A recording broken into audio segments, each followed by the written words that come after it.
Today she's going to explain more about the brain. Hi everyone. Hi. How are you? Good. You can sit down. I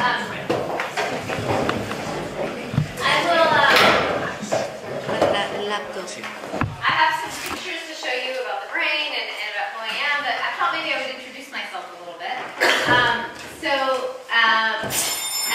I'm a professor at UCLA, and I have a research laboratory where we do experiments with teenagers because we want to understand how the brain works and how the brain changes during adolescence.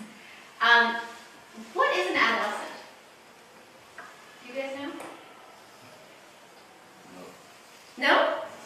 Are you guys adolescents? I was, Yes. Yeah, adolescents? Yeah? Teenagers. Teenagers, yeah. Are you guys teenagers? Yes. So what makes a teenager? Being older than your teen.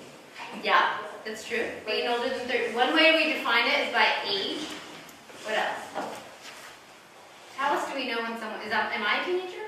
No. No, I'm old, right?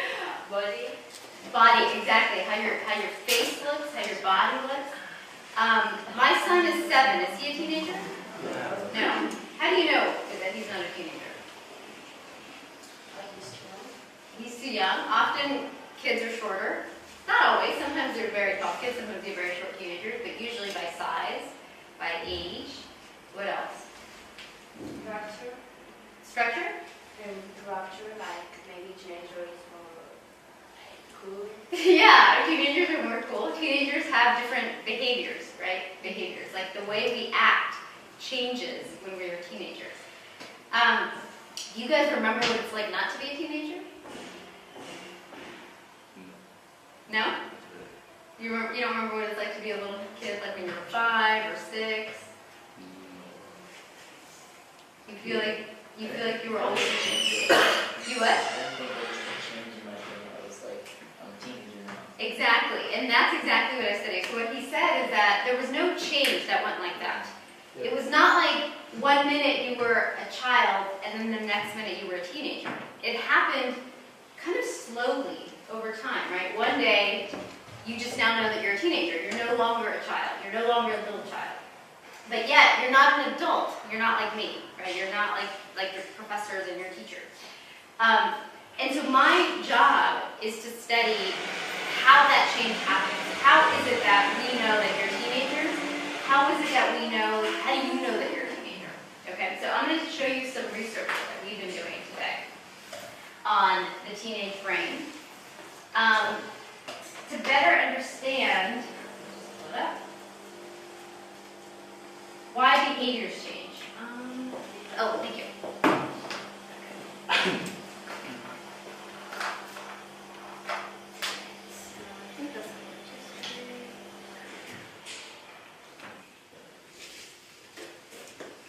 And one part of my job is we try to define teenagers. That's why I ask you. And by the way, I'm a parent here at Santa Clara. My son is a 7-year-old, like I told you.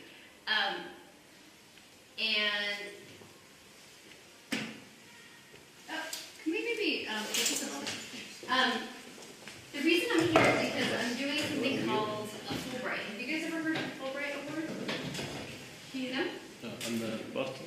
Okay, a Fulbright Award is... This, yeah. And just like move it. Back a bit. That's it, yeah. Maybe the light, yeah. The Fulbright Award is when there's a collaboration between the U.S. government and the Spanish government. And they have given some money for me to come do research in Spain, and that's why I'm here.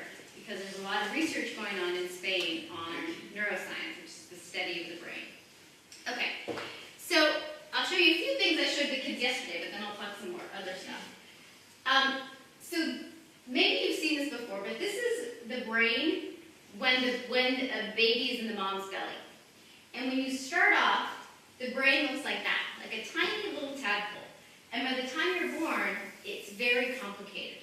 So most of the development, the maturation of the brain happens before you're born.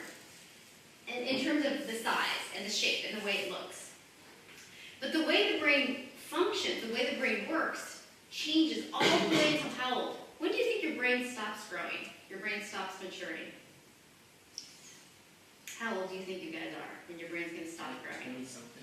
Yeah, 20-something. You're about 25, 26. So right now, your brain is changing a lot.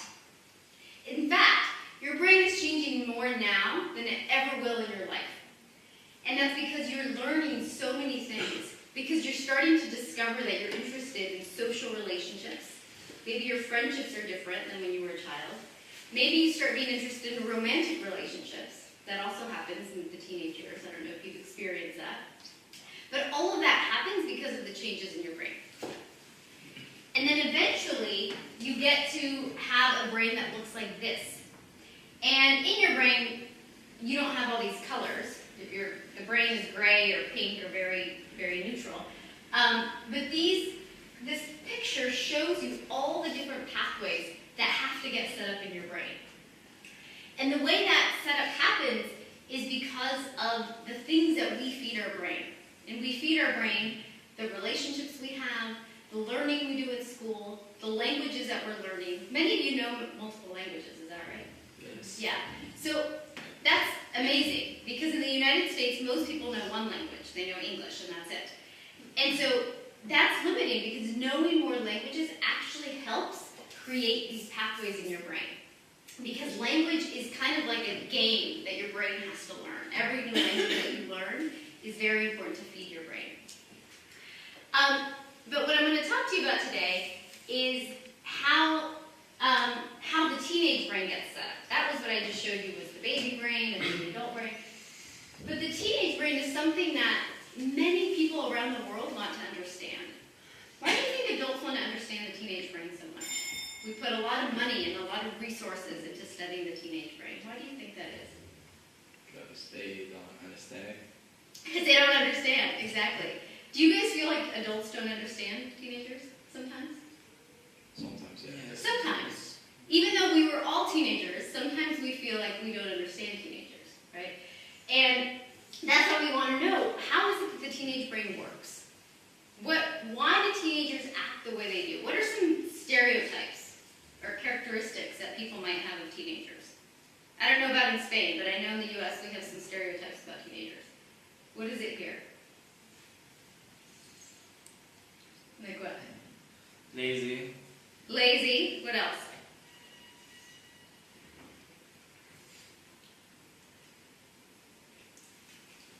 They like to go out. They like to go out. They like to have fun. Outside.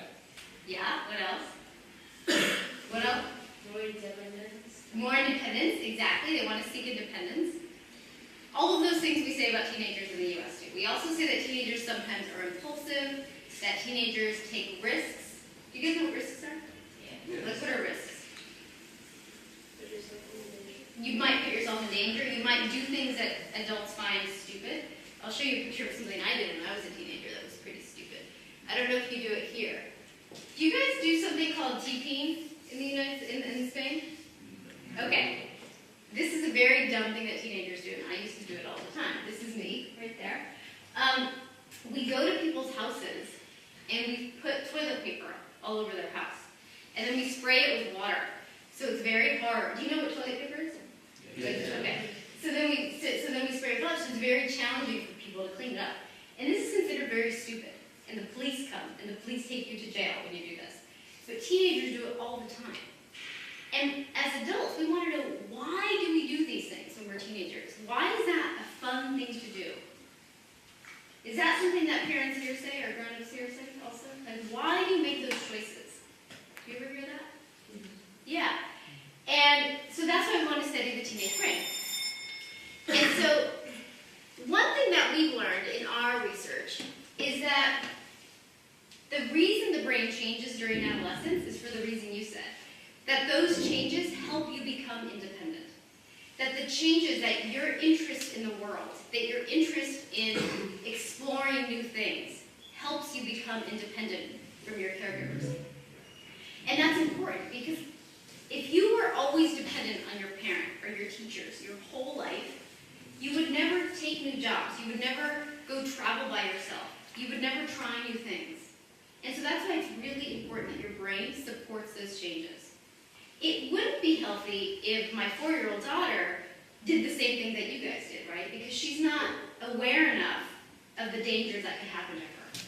Whereas teenagers are in a position where your brain is mature enough to know what could happen, right? You can take care of it. How many of you leave the house by yourself without your parents? Probably most of you. Because your parents know that you're old enough to take care of your body, to keep yourself safe. But we're still worried about it. Okay, so what are those changes that happen? So, let me see if this is going to work in here.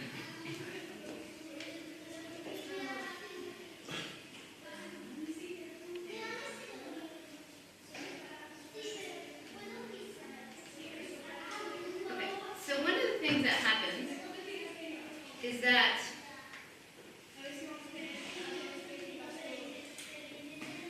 I'm showing you a video of a cartoon picture of the brain, and obviously this is a brain without the skull. This is what's inside, on the surface of your brain. What are these? Eyes. The part right above your eyes is called the frontal lobe, and I'll do that again. And the part in the back of the brain is called the cerebellum. This is what helps you walk and breathe and do all the basic things that you've been doing since you were born. And the different other colors of the brain do different things for you. One of the parts, the yellow part, helps you see. The pink part helps you process emotions, and it helps you, it's the part of the brain that's very active when you're sad or happy or angry or any emotion. And the front part of your brain is what helps you control your behavior.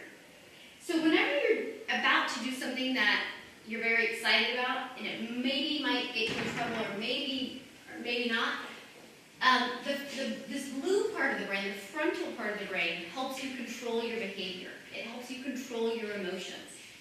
And so together, the entire brain makes you an adult eventually, once all of these different parts have finished maturing. Now I'm going to play this one more time, and I'm going to ask you, which is the last part of the brain to mature, do you think?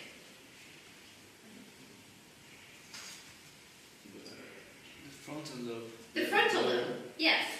Why do you think that's the last part of the brain to mature? Or how do you know that? Well, as its function is to sort of block your impulse. Yes. We teenagers are impulsive. Yes, exactly. So exactly. it must be the last part. That's very good logic. So that's exactly what's happening. The reason that teenagers are more impulsive sometimes is because the front part of their brain is still developing, and it's not able to. It is able to control the impulses, but maybe not as often. Or maybe it doesn't. Sometimes teenagers may not care to control their behavior because they're having fun, or it doesn't seem important. But anyway, the brain develops from the back to the front. And what that means is that this part of the brain is working since you were born, and that part of the brain starts developing later in life.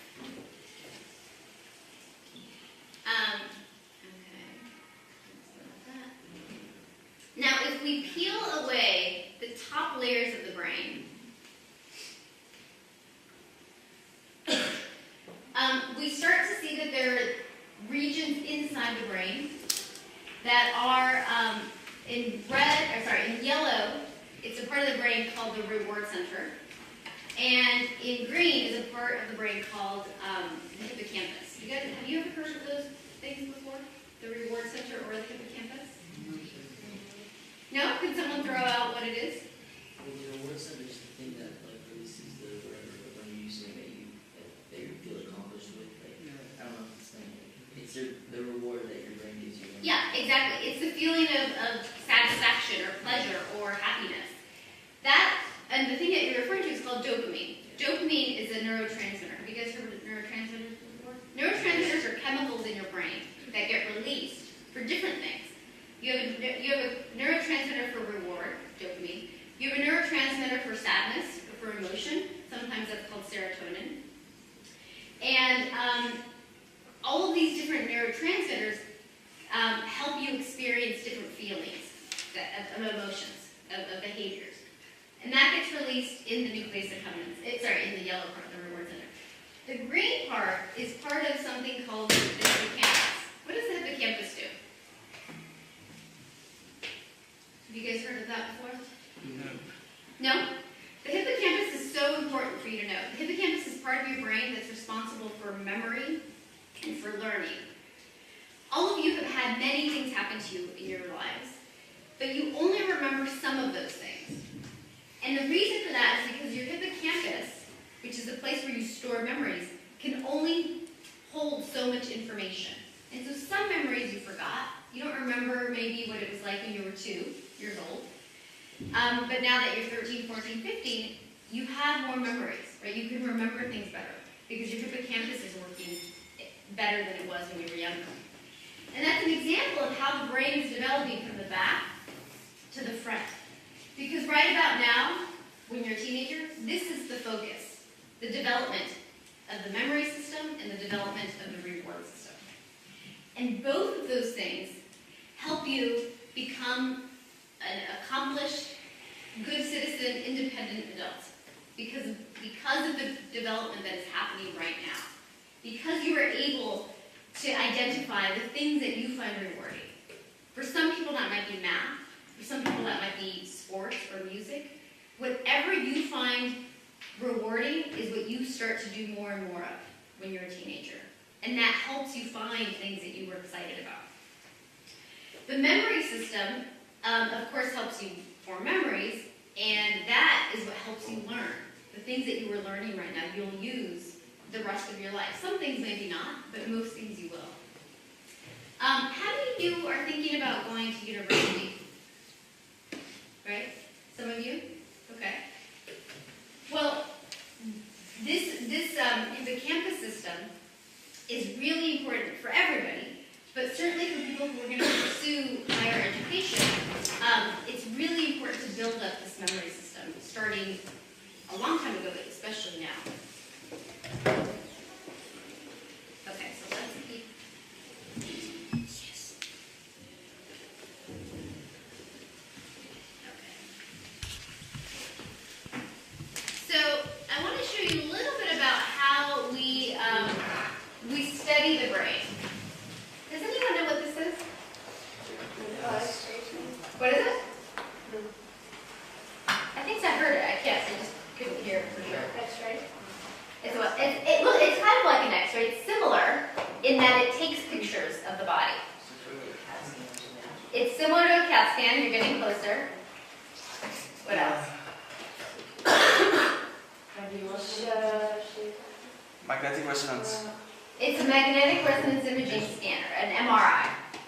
And the way an MRI works is that this is a person who works in my laboratory, and that's a child in our study, in our research study.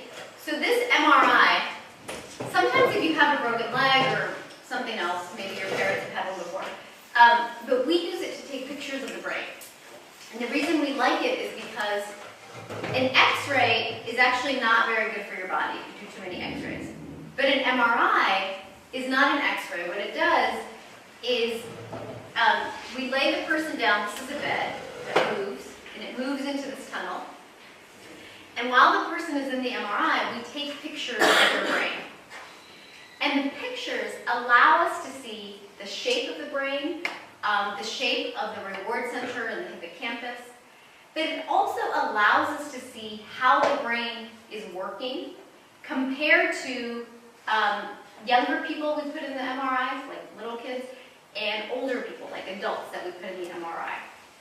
And so then we take all the different pictures and compare them. And that's how we learn that the reward center is much more active in teenagers than it is in children and it is in adults. Has anyone in here ever seen an MRI scan before, like those blobs, those colors on a brain? No? You've seen one before? Yeah. The way it looks is that it shows up, I'll show you one in a second, but it shows different colors of that light up in the brain. And what we found is that the way the brain lights up is most active during the teenagers. And by the way, this doesn't hurt. There's nothing invasive about it. There's no injections or anything. It's just laying down on a bed, and we take pictures. And you can't see it here, but this child, up on top, there's a screen, and he can see a computer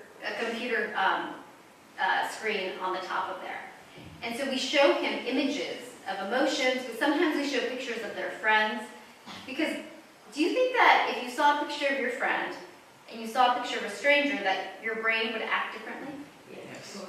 Yeah, exactly. It acts differently. Why? Why would the brain act differently if you saw a picture of your friend? Because you know that person. Because you know it, so there's familiarity. So your brain might actually be working hard in the hippocampus because it's a memory. It's recalling a memory of your friend. Why else? It's someone that you not only know, but it's a friend of yours, so you're happy with when you're with him. Exactly. Okay. So it's going to bring up maybe some feelings of reward. Maybe you see that friend of the day at school. Yes, you see that friend every day. And that will trigger activation in something called the face area. Do you know that humans are the only creatures on Earth that have a special part of the brain dedicated to recognizing faces? Isn't that amazing? It's amazing. I find that really fascinating because if I look at 10 different monkeys, I can't tell them apart. Their faces all look the same to me. But if I look at each one of you, looks different to me. And that's because my brain, the face area of my brain is looking at each of you and recognizing differences. Even though we all kind of look the same, right? Most humans have 2 eyes, a nose, and a mouth. So why is it that you can recognize different faces? Why is it that you can see your friend and right away know it's your friend? You don't have to introduce yourself every time, right? You already know. And the reason that's relevant for adolescents is because your face area becomes a face expert when you're a teenager. Right now, as a teenager, you're the best at recognizing faces. Why might that be? Why might we need to be really good at recognizing faces when we're teenagers? You start meeting a lot of people. You're meeting a lot of people. You're meeting probably more people than you will. In high school and in college, you meet a lot of people. And so we need to have a way in our brain to be really good at recognizing people that we meet. The other reason is because mostly during the teenage years and right after that, people leave home. Maybe, I don't know, in Spain, do people leave home after like 18 or 19? No, interesting. It's not usual. It's not usual. It's not usual. Oh, interesting. Okay, well, in the United States, most people, when you turn 18, you say goodbye to your parents. You leave your house, no matter what. Whether you go to college or you go to work or whatever you do, you leave. And so that's another reason that maybe you're really good at recognizing faces at that age, because you start meeting people who are not part of your family, more so than you ever have. Okay, anyway, so that's what happens. That's how we study the brain. And here's just one experiment we've done. So one way we study the reward system is by giving people money, because I think most people like money. Is that right? Do you agree? Yes. Okay. So we show people money, and then we look at their brain, and this is that activation that I was telling you about before. That yellow part of the brain is the reward center, and that lights up when people see money. It actually is the same part of the brain that lights up with other kinds. What are other kinds of rewards that people might like? Compliments. What? Compliments. Yeah, compliments. That's really, really good. It's actually a really recent experiment where people used to just give people money while they got their picture of their brain, and we found this. And then people gave people like juice while they were in that MRI. We had a straw and we gave them drops of juice, and that showed the same pattern. We've also shown people pictures of their friends, and that shows the same activation. But when we give people compliments, that's actually what's activated the brain the most. That's what teenagers, at least in our studies, find more rewarding than money, or than faces, or than glasses of chocolate or juice or whatever. Compliments is very meaningful to teenagers. And all of this is to say, the reason I'm telling you this, is because your brain treats every single reward the same way. There isn't a part of the brain that deals with money, or a separate part of the brain that deals with food. It's all the same part of the brain. Your reward system responds to all rewards in the same way. What other kinds of rewards that maybe aren't so good for you might activate this part of the brain? Liberty, freedom. Actually, freedom's a good one, a good reward. What else? I'm thinking about things that maybe are not good for your health. Smoking, drugs, alcohol. Same thing. It's the same part of the brain. Because your brain doesn't have enough room to have different parts respond to different rewards. And so sometimes if you start, you guys know that some people suffer from addiction, right? Addiction to nicotine, addiction to coffee, addiction to drugs. That addiction happens because this part of the brain keeps getting active. It keeps wanting more of that same drug or alcohol or nicotine or whatever it is. All of that happens right here in this center of the brain. That also responds to money and to compliments and to faces. And so that's actually one reason that scientists have found that if people start smoking when they're teenagers or start drinking when they're teenagers, it's much harder to abandon that addiction later in life. Because if it happens when you're a teenager, your reward system is already very active. And so introducing nicotine or alcohol or whatever it is into this brain system makes it harder to abandon the addiction later. Does that kind of make sense about why that would be? Because the system is overactive when you're a teenager. So it's going to respond to those drugs more quickly when you're a teenager. Do you guys have questions about that? No? Okay. Okay, so here are just some data. Did you guys look at a lot of bar graphs in your math classes? Sometimes? Okay, so let me explain what this is. So this is a bar graph. And on what this is showing you is activation of the brain. But remember that we study three groups of people: kids, young kids, teenagers, and adults. And so then we put their information, their data, on a bar graph where we measure the activation in the brain. We know that everybody shows activation in the brain, even the kids when they get money.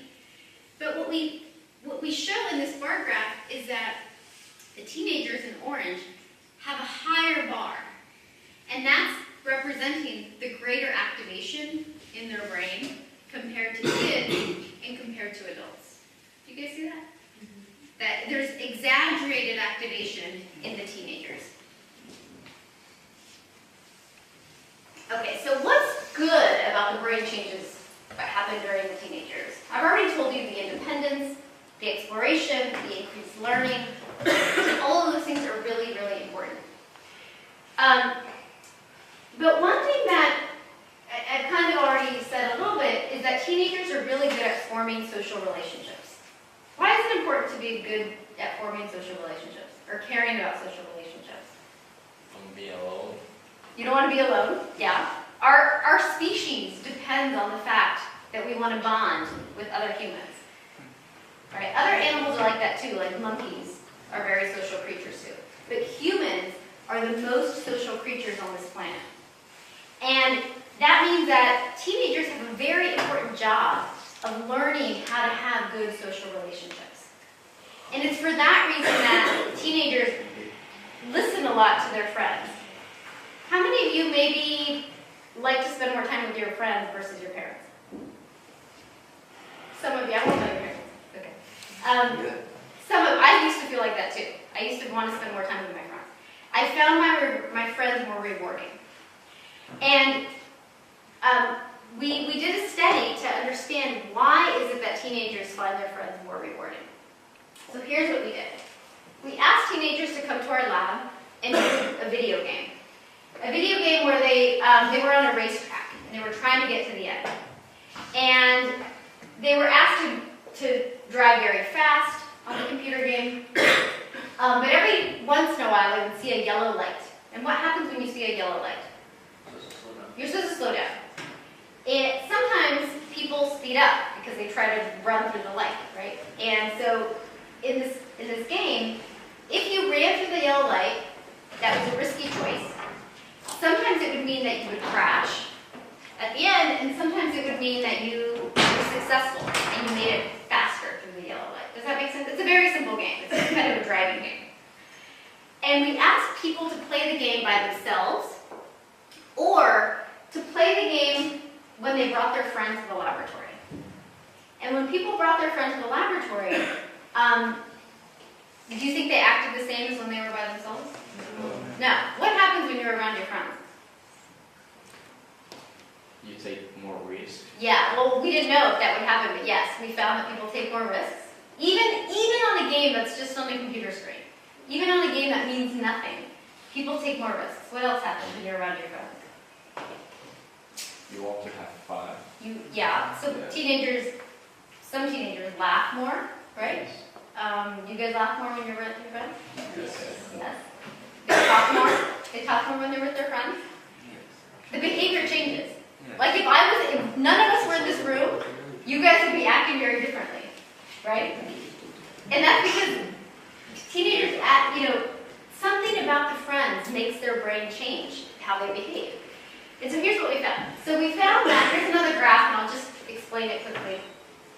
When people were alone, they ran the yellow light about half of the time.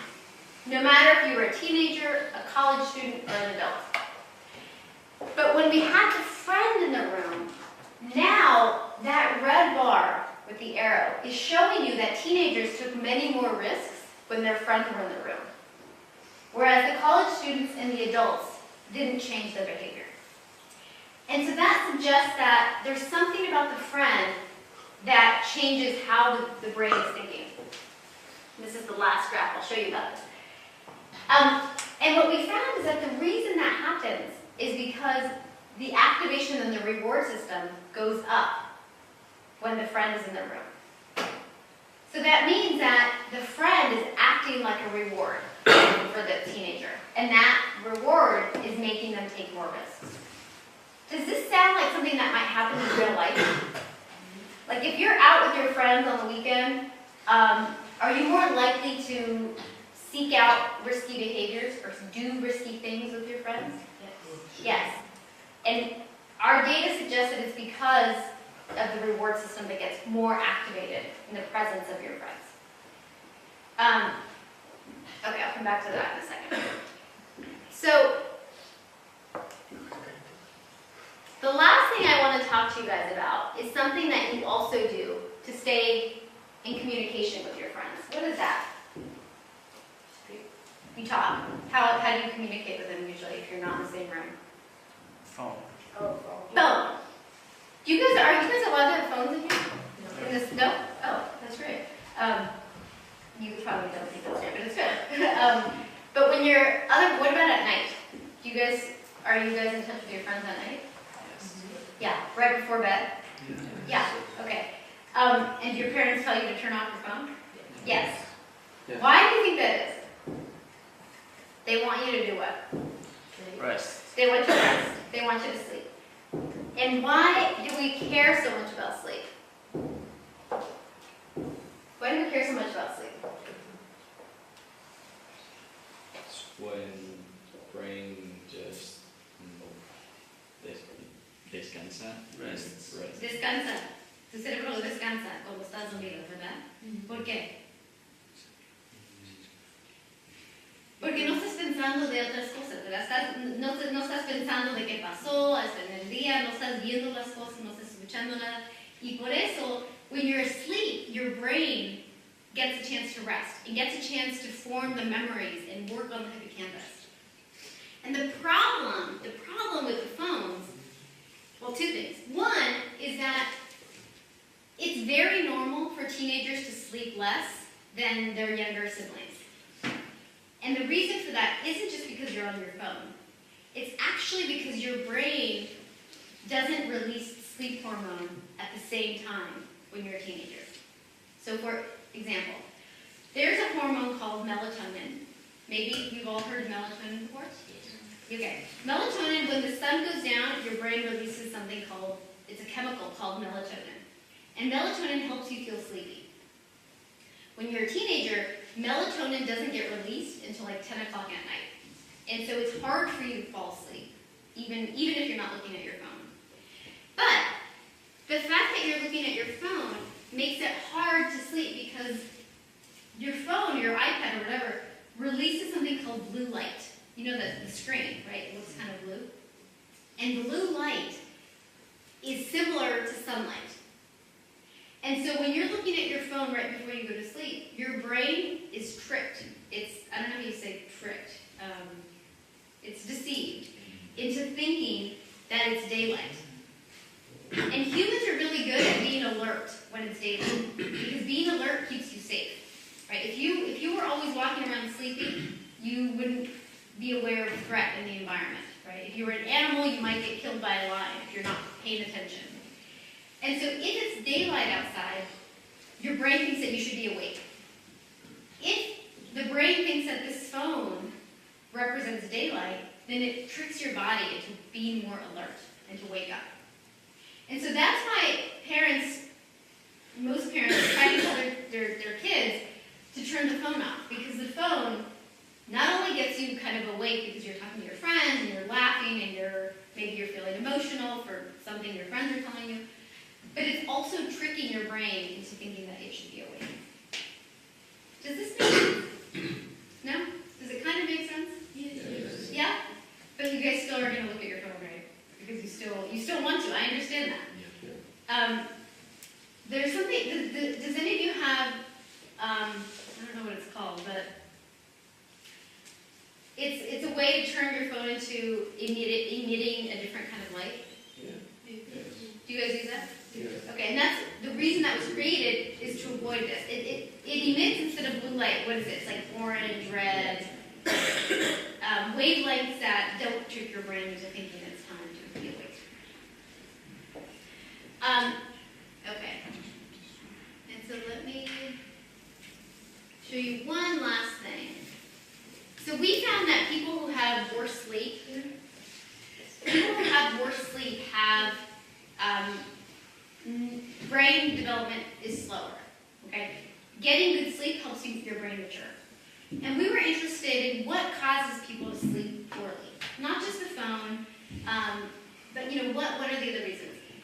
And we went to different houses in Los Angeles. Los Angeles is, how many of you have ever been to Los Angeles? Oh, you have, okay. It's a very big city. There are some parts of the city that are very wealthy, and some parts of the city that are very poor, okay? And so in my laboratory, we went to different houses. Here's a house of a child in Beverly Hills. It's a very big room. They have a nice bed, a bathroom. Here's a child who lives in Compton. Compton is not a very nice area in Los Angeles, okay? It's crowded, and they share the room, they share the bed. And we were interested in determining whether having a different sleep environment makes it harder to sleep. Which room do you think would lead to better sleep? The right one. Yeah. That's what we thought. We were wrong. That actually didn't matter. It didn't matter what the room looked like. The one thing that mattered, there's something in these rooms. One thing that makes a difference for how well you sleep. Hello, and with someone. Alone with someone actually didn't matter so much in our study. What else might we look at? Oh, Right. the heat. The heat, the temperature. We thought that would make a difference too. Didn't matter. The noise didn't matter. Some people live in bad areas where there's a lot of helicopters at night. That didn't matter. What's one thing? One more thing. That most people can have access to. The bed? Pillow. Yeah, no one's ever guessed that before. Pillows. And that's the number one thing. So the type of pillow you have, how many of you like your pillow? If you do not like your pillow, tell your parents today to buy you a new pillow. Because your pillow makes such a difference for how well you sleep. It's even more important than how much time you're on your phone. It's even more important than how much noise is in the house. Your pillow is what helps you have good sleep. And what we found is that teenagers who have good sleep, who have good pillows, who get good sleep, have better brain development and are better able to learn at school the next day if they've had a comfortable night of sleep. Okay, so I think that's all I'm going to say. Do you guys have any questions about any of that? I gave you a lot of information.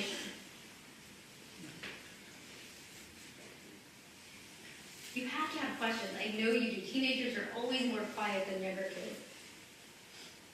Anything, about anything. Yesterday the kids wanted to talk about dreams a lot. And what do your dreams mean? No? You guys don't dream? That's more for psychoanalysis. Psychoanalysis, exactly. Yeah, we started doing psychoanalysis in here. What else? Friends, parents, conflicts, drugs, sleep, hormones. The dopamine is like the cause that why the drugs are addictive, no? Yes. Okay. So And- dopamine, yeah, go ahead. And there's different types, like forms to make dopamine active. Like. Yeah. Exactly. So when you take a drug, like let's say nicotine is a kind of drug, and you smoke, the nicotine makes your brain release dopamine. The reason have you ever wondered why some people become addicted to cigarettes and why some people do not? The reason is because some people who have a more addictive behavior, their brain releases more dopamine when they're smoking. It's nothing they do or nothing, you're just born that way. Some people release more dopamine. They have a bigger drop of dopamine. And some people, they smoke a cigarette. I smoked a few cigarettes, of course, when I was a teenager. And I didn't like it. And it's probably because my brain didn't release a lot of dopamine. But the people whose brain releases a lot of dopamine, let's say you have your first cigarette and you really like it. Actually, most people don't like their first cigarette, but you know what I mean. Okay, the first few times. Let's say you release this much dopamine. So it'll drop. The next time you might release this much, right? And then the next time, maybe this much. And so eventually, you're like, I really like doing that. But what happens over time is that eventually, in order to get this much dopamine, you need to give the brain more of the drug than you did the first time.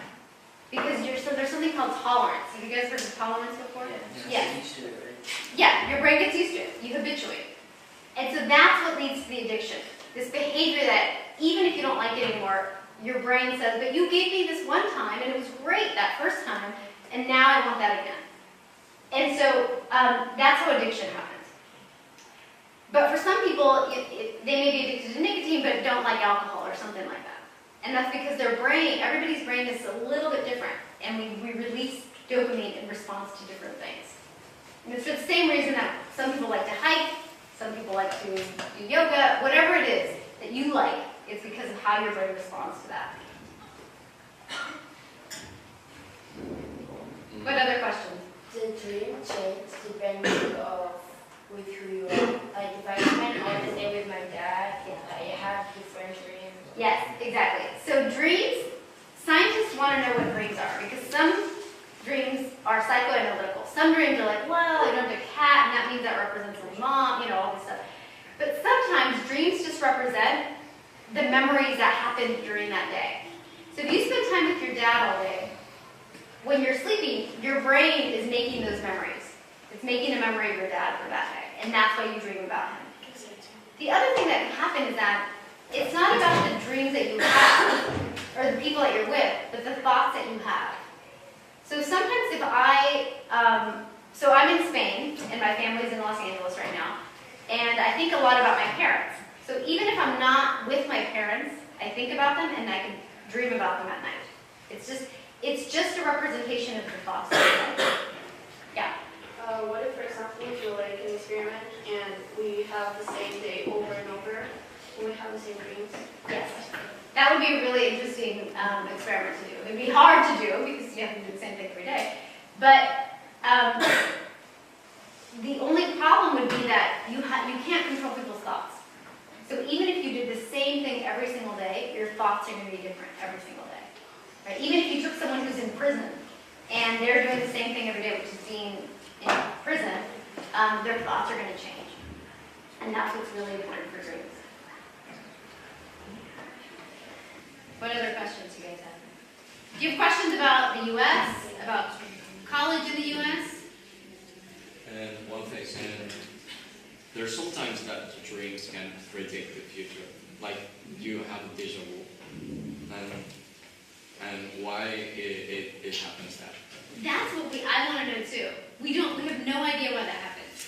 One might be that we predict the future in the sense that we're thinking about what we want to happen. And that thought creates the dream, and then eventually that leads to our behavior that causes that to happen. But it's really hard to understand why dreams can be predictions sometimes. We don't know. Why my emotion affects my dreams. Yeah. Emotions are probably the most powerful thing that affects everything. Emotions affect our behavior. Emotions affect our dreams. Emotions even affect our physical body. Have you noticed that when you're feeling sad, you may not notice, but your body actually kind of goes inward. And people who study, clinical psychologists who study depression, for example, they think that the reason our bodies change when we're depressed is because it kind of shuts our body down a little bit. It means that we're not in a good place to live, to behave the same way. And so people who feel depression sometimes even feel sick, like they physically feel sick.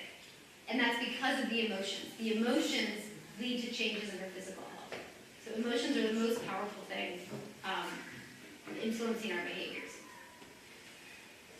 Why we don't remember all dreams if we don't write it or we record it Yeah. somewhere? It's a good question. The reason why is because that hippocampus, that part of the brain I showed you, is actually not very big. Our brains are not very big, right? They have to fit into our skull. And so the hippocampus is actually like this big. That's tiny. And that part of the brain is what holds all your memories from your whole life. And so when we're sleeping, our brain actually kind of starts sorting through the trash. Some things it puts in the trash. Some memories never get formed because they're not important. Or because our brain just doesn't have the capacity to hold it in place. And so when we're sleeping, sleeping is really important for establishing memories and for remembering things. It's also an important part of forgetting. You forget, a lot of the memories you make during the day get thrown away at night. And that's because you don't have the space in your brain to hold on to every memory. It's the reason we don't remember things from before about age 3 or 4. Because we can't hold all that. And most of the things that are happening before age 3 or 4 are what? What are we doing during that time? Nothing. We're doing a lot. We're learning basic things. We're learning how to talk. We're learning how to walk. We're learning who our parents are. So all of those skills, we don't need to remember how we learned them. We just know that we learned them. Okay? That's why we don't remember all of the things. Like sometimes I forgot something and I go to the library to check it and just I forget what I want to check, and when I come to your classroom I remember. You forget. Why I forget in that moment? You forget that moment because the memory is not very strong.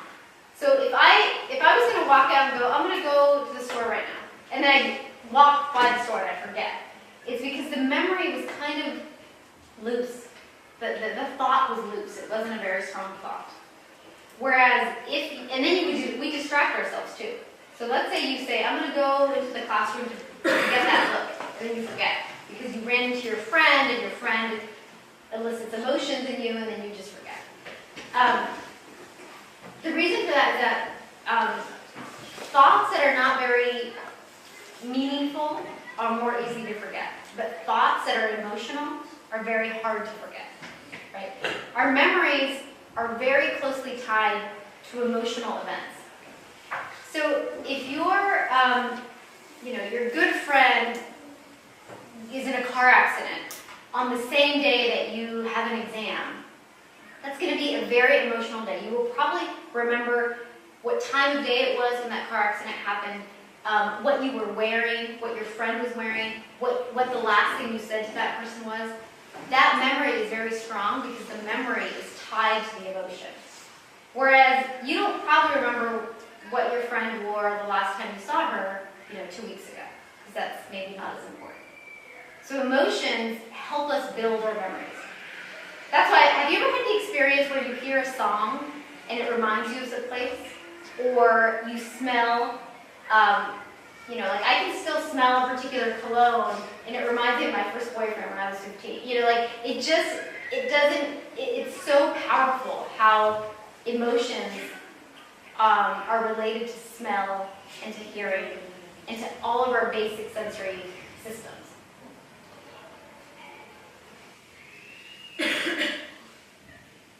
Anything else? I have a question. Yeah. I suppose that the brain is like a muscle. Yeah. So how can we, as teenagers, strengthen this muscle? Yeah, it's a really good question. So, one is learning languages because you're giving your brain a challenge that it needs to practice. It's the same way that if you are learning how to play tennis or soccer or something like that, practicing it makes you better at it. It's the same thing with the brain. And the way we practice our brain in things that are not a specific skill is to give it a lot of different new things to try. And so that's why exploring new things when we're teenagers helps us practice learning new things in the brain. So simply experiencing new things is the most important thing. Thank you. Mm-hmm. And why do teenagers more easy to learn things than adults? Yeah, I know. Like why? Yeah, so that's a really good question. So the question was, why is it that teenagers are better able to learn things than adults? And the reason is because that hippocampus part of the brain works better, actually, when you're a teenager. It works faster, and so it takes teenagers less time to learn the same thing that it takes an adult. The reason for that is that, one, your brain is still plastic. It's a term in neuroscience that means that your brain is still open to information. It's malleable, it's plastic. It can move and shape and bend. And the reason that adults become less plastic in their brain is because at some point our brains need to become stable. And if your brain was plastic your whole life, you would never be able to become an expert in anything. Does that make sense?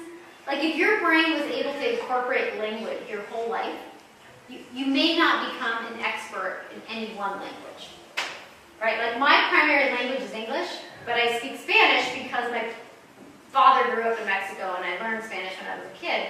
But because I speak English more, I know how to speak better in English. Right? It's the same with all of you.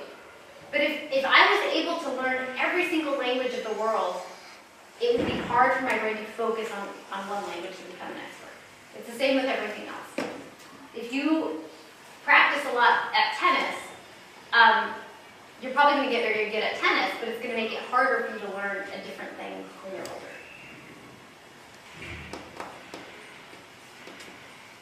Anyone else? No?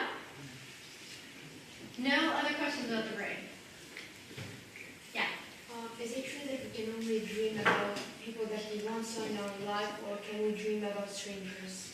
You can dream about strangers, but these people who are strangers in your dream, there's a good chance that you saw that person without realizing that you saw that person. Does that make sense? Like sometimes when you're on the bus, you see many, many people, and you're not really actively thinking about who they are, what they are, what they're doing, but your brain is noticing. And so sometimes your brain grabs onto random things that it notices, and then it comes up later in your dream. So your brain is always working, even when you're asleep, especially when you're asleep, your brain is working. And that's what you see. Does the part that like recalls memories deteriorate as you get like older? Like, Yes. Like so, I can remember something, but like my mom maybe forgets it. Like Yes, yes. The hippocampus is, like I said before, is strongest when you're a teenager. As you get older, you start forgetting things more. And when your grandmother probably has an even harder time remembering. The reason is because that part of the brain actually starts to shrink as you get older. And someone yesterday asked about Alzheimer's, this degenerative disease you may have heard about, where people have problems with memory. And what happens when people have Alzheimer's is that part of the brain basically stops working. And so they can't make new memories. They might remember really old memories, but they can't remember where they left their keys or simple day-to-day things. So are the people born with Alzheimer, or they develop it? That's that's what scientists want to know. There's some research to suggest that there's some genes, like genetic material that makes some people more likely to develop Alzheimer's. But there's other research to suggest that people who stay very active their whole life in terms of practicing their brain and things may help dampen the effects of Alzheimer's. But it seems to be genetic, but it's not clear. The other challenge is that people now, in this time of our species, live longer than they used to. So in many generations before, people would die. I think the average life expectancy was like 40 or something. People would die when they were very young. And so maybe those people would have gotten Alzheimer's, but we don't know because they died earlier. Whereas now, people live, the average life expectancy in the United States, I think, is 82 for women, 76 for men. So we're living twice as many years as we used to. And so maybe that's just a condition of the human brain, that we can't live that long and have the same working brain. We don't know. How is schizophrenia brain works, like of a schizophrenic version? Yeah, schizophrenia. Yes. So probably everybody in here knows what schizophrenia is. It's a condition in the brain where the person has hallucinations. Do you guys know what hallucinations are? You either see things that don't exist or that other people don't see, or you hear things that other people don't hear. And that neurotransmitter dopamine that I talked about before. One thing it does is respond to reward, but dopamine does a lot of other things too.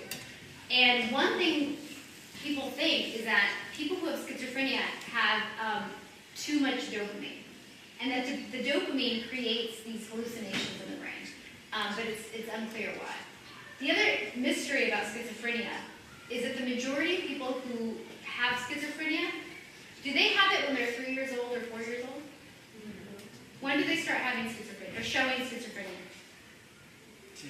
Teenagers. A lot of mental health issues arise during the teenagers. That's another reason people want to understand the teenage brain. Not just because we don't understand why the teenagers make choices that they make, but also because the majority of mental illness, if you're going to have a mental illness, the majority of the onset happens between the ages of 15 and 24. That includes schizophrenia. What are some other diseases that happen? Mental illness.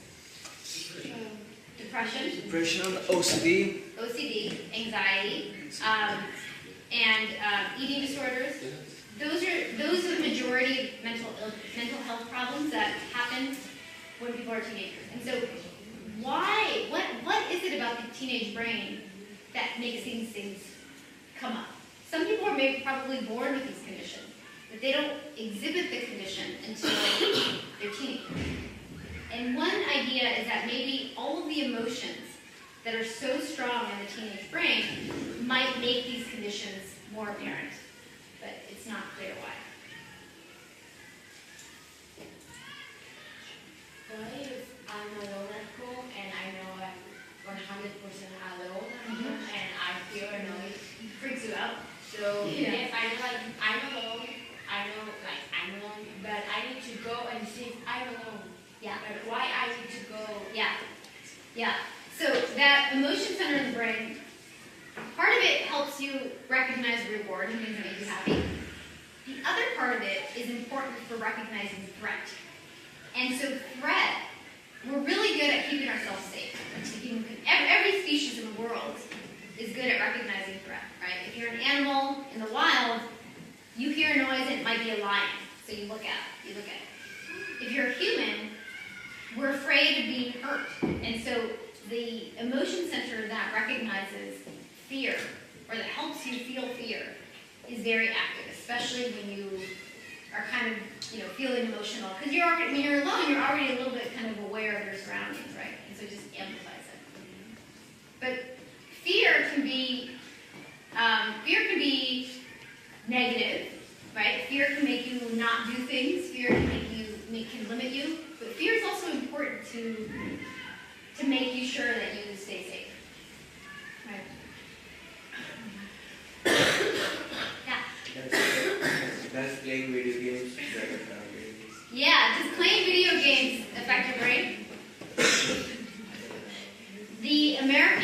Psychological Association did a very big study on this and found that, well, what do you guys think? Do video games harm your brain? Not necessarily. Yes, but no. Okay. So they studied thousands of teenagers, and they found, the answer was that they found that video games did not harm the brain. But, you know, don't tell your parents that. They may not like that I said that, but it's not, there isn't data to suggest that it harms your brain.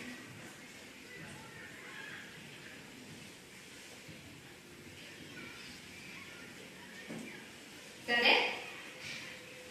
Well, these have all been really good questions, guys. I'm happy to answer more if you think of them later, or if you don't want to ask them in a group setting. But it's really fun for me to talk to you guys because you guys have a lot. Thank you very much for coming. You're welcome. One question. Yeah. The card for this couple. I know. It's a good question. I chose Santa Clara because we like the size of the school, and that was really primarily it. I mean, we looked at different ones, but we, I don't know, like, yeah. Thank you very much. Yeah, Thank you for your talk. Did you enjoy it? Did you learn something? I hope you learned something. No? Okay, that's okay. But Would you like to learn more about the brain? yeah, you should. You should all become neuroscientists. Why not? Who would like to be a neuroscientist? How many of you want to go into medicine or science? No? Yeah, I think studying the brain is pretty cool. Cool that we can study. Dr. Galvan, I have something for you. Oh my gosh, thank you. Thank you. It's so sweet. We appreciate your... Aw, that's really thoughtful. Thank you. I appreciate it. And thank all of you. I hope you guys have a good rest of your year. Bye.